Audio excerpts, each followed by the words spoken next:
lot of teams have a 150-point score, but for the Nuggets to have three guys who've been able to pull off this season, I know one of them's not playing tonight, but just that type of potent offense that you've got to deal with, how do you kind of attack that? Yeah, I think even more relevant too is, they're playing off each other. So it becomes really difficult if someone's on a 50-point track, whatever you have to do to slow that player down, they're in a position they can counter, with, specifically Jokic and Murray. It's even more difficult when they're, in a two-man game. That's something that they go to really late throughout the course of the game, so it just makes it even more challenging. Coach, it seems like Jokic is getting better every year. What, I guess, this year have you seen from him that's kind of different than his previous seasons? Yeah, I think we've reached a point where, he's such a great player. I think it's enough to say that he's improved throughout the time that he's been in the league. When he first came in the league, when I was in Utah, you saw that growth, whether, his range, he could make threes, he just became more willing to shoot.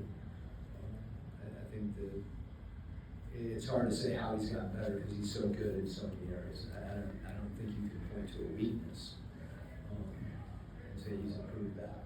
I think he's underrated defensively as well. He's got great hands. He's got really good instincts. He's able to vary his coverages, kind of understanding personnel, whether he's up the point of the screen, pick and roll, or he's back. His size and his instincts too. He doesn't get enough credit for how he defends, makes plays. Getting KP back in this match and also overall, do you need to ease him in at all after I know there's a reconditioning on his? Yeah. Is he limited at all minutes wise, and also in the match against Jokic too, having the size of KP back? Right. Anytime get guys back, an important part of your team. That's a good thing. And there is, there will be a minutes restriction. I think that's something we're cognizant of with all our guys. And those are always vary from player to player, game to game. But good to have that. Quinn, what did Jalen's absence kind of drive home about his value offensively? Yeah, I think he's been playmaking so efficiently and so well, and I think anytime you lose a player that's been that impactful, other guys have to kind of pick up and fill in and try to find that productivity. So I think the thing, and this includes Jalen. I think that the thing that this group has done well is that they've all the details that become important for us to play together. Passing before you get too deep in the lane, running with spacing, and I think it showed us on some level how much we need those things. And Jalen, of course, I think that's what makes him a better player too. That makes him more effective. You have all our guys kind of playing to their strengths is I guess the best way to think about it. Coach, I gotta give Bob credit for this stat, but James Harden averaging roughly 9 free throw attempts per game. He didn't have any on Wednesday night. I talked to Nikhil about this as well, and he said he was just trying to not be in his landing zone and just make every shot difficult. So I'm curious, the defense that you've seen out of Nikhil, obviously so much fun to watch, but going to be really important tonight as well. Just what have you seen from him Wednesday night that could be a carryover tonight as well? Yeah, I think, to the extent that he's a student of the game, I think he studies his opponent, just understanding tendencies, if there is a preferred direction that he can influence a player. You mentioned not fouling, what that requires, making sure that you're not in someone's landing space. And, I think that level of discipline, is unique, particularly coupled with, the intensity and the commitment to the defensive end. He's measured with his effort, to the extent that he's competing all the time. He's competing physically and also mentally. something that I think all our guys can continue to learn from. Not just the guys on the ball, just our whole team. Those, understanding personnel as much as we can.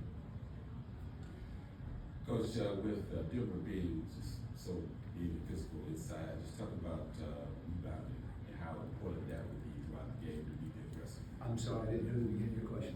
Rebounding, he said rebounding. You just talk about how Yeah. you should be aggressive on the boards tonight. Yeah, well, both the offensive glass and the defensive glass. I think the offensive glass is something, we have to be careful. We have a lot of guys that are driving to the rim, and it's very difficult to crash the offensive glass without putting yourself in a very difficult position to defend.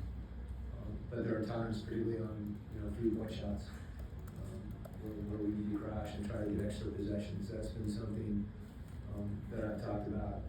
Us defensive rebounding and not getting them extra possessions, us taking care of the ball, and then us getting some of those. So that whole possession game, is incredibly important. And that's some of what I think we understand, and we just got to execute. On the defensive glass, we keep track of missed blockouts. We keep track of missed blockouts. We get a blockout, but it's not effective, and all those things are calculated and tallied. And we just got to keep grinding at that. There's times when we don't. We're not 7'2", 6'11", 6'8" across the front line, and even when we are big, the question there is competing physically. If you're giving up height or you're giving up weight, like the image of we have to rebound, kind of like in a pack, and that's how we got to get it done together. And that means everybody's got a job to do, and you miss an assignment, quarterback gets sacked, so we've all got to be solid and help each other. There's no mystery with that.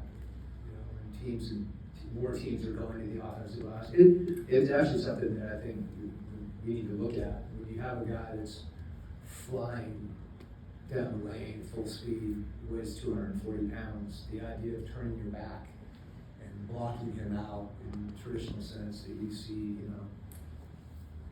my son Tristan's team doing, we're teaching blockouts. I'm not sure that that's as possible as it once was.